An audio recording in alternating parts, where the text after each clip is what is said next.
Hey guys, this is No Solution. I'm Scott, and I'm gonna show off some more gifts courtesy of the members of Rolling Head today.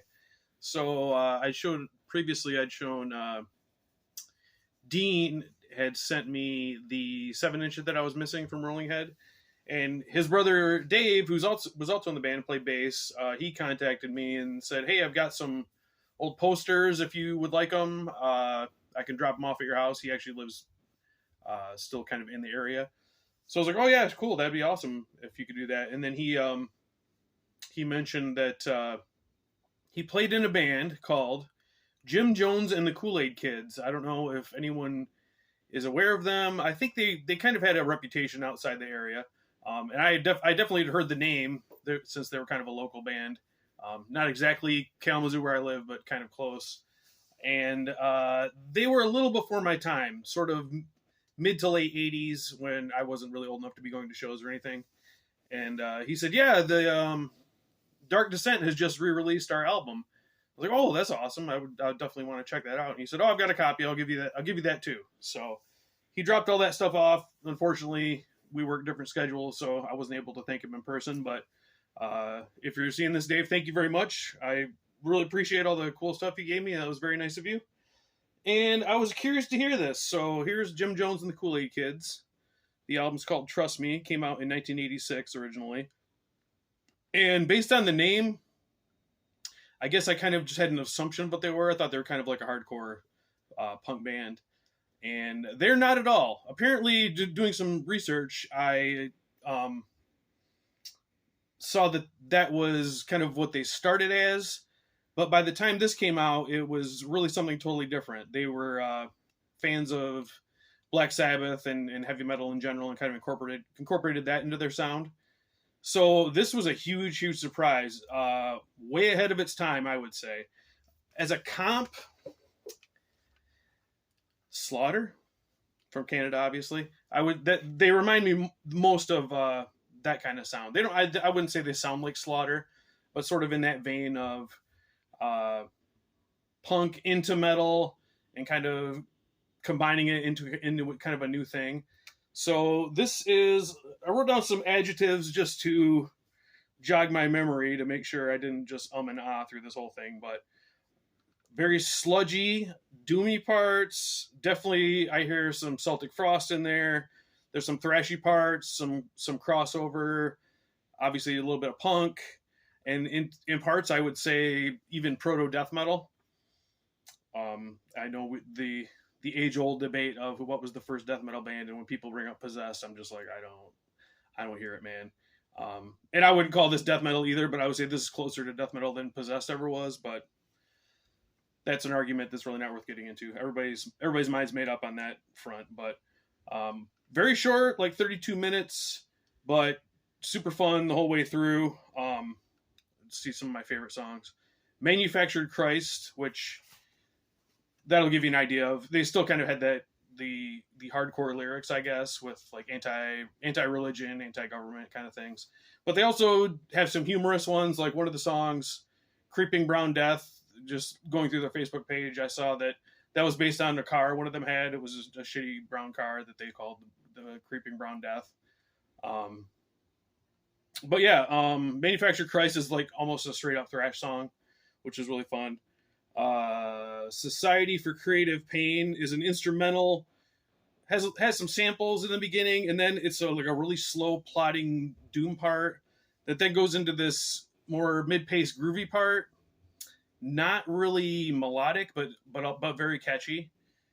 Yeah, just a ton of different styles mixed up in here, and you definitely never get bored. You never are sure what's coming up. There could be like that 5-minute doom / groove instrumental, and then like a 2-minute really short sharp attack. And the vocals, I would say, lean more towards the thrash side. A lot of like thrash shouts and screams, but also some punk influence there, kind of like some snotty, sneering vocals every once in a while as well. But yeah, Jim Jones and the Kool-Aid Kids, trust me, this is available now on Dark Descent, and I would really recommend checking it out and seeing what you think of it. And when I was listening to this, I was like, strangely proud, like, that this came from my area. Like, what the fuck do I have to do with it? I was born here. Like, that had nothing to do with it. But I don't know. It's just kind of neat for to kind of rediscover a local band from that time, and yeah, it's really good. So thank you very much, Dave. I really enjoyed that. So the posters, which is what originally was going to send me. Oh, there's two here. I didn't even notice. Poster for the first album here, available at your local record shops, and then a color poster for the second album, Long Black Feeling. Let's see if I can get it all in here. There's the album cover there, and then there's the guys down there. Oh, there's two of these too. All right. Well, I know. Brandon is a huge Rolling Head fan, so I'll see if he wants those. Also included a Jim Jones and the Kool-Aide Kids sticker, and a couple stickers from the band Dave plays in now, OCDC. They're a Bon Scott era AC/DC tribute band, so they play around here locally, so I'm looking forward to catching them at some point and being able to say thanks to Dave in person. So, again, Dave, thank you very much. What else we got here? Well, I just wanted to briefly show. I showed on my live stream this Dire Straits live box set, 78 to 92. So this has all of their previously available live albums. And then one new one up here, the Live at the Rainbow 1979. Alchemy and On the Night are both extended from the versions that were available before. Then you've got the Encores EP, Live at the BBC, and then 2-disc Live at the Rainbow. Super, super fun to listen to. Dire Straits, I think, is better live than on album. I don't think that's a controversial opinion. I liked the 1979 concert, but they're a bit more peppy and kind of, hey guys, let's have fun and have a rock and roll show.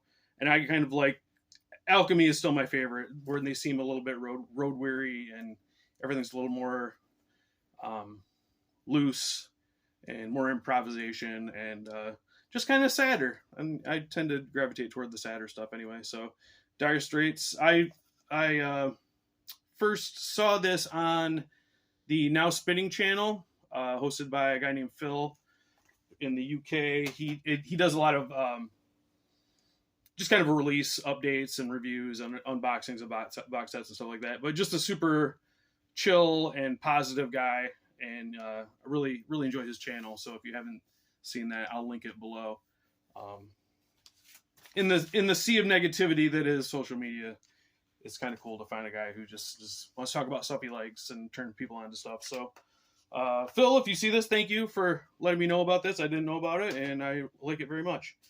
And now I'm going to troll the Kiss Army a bit.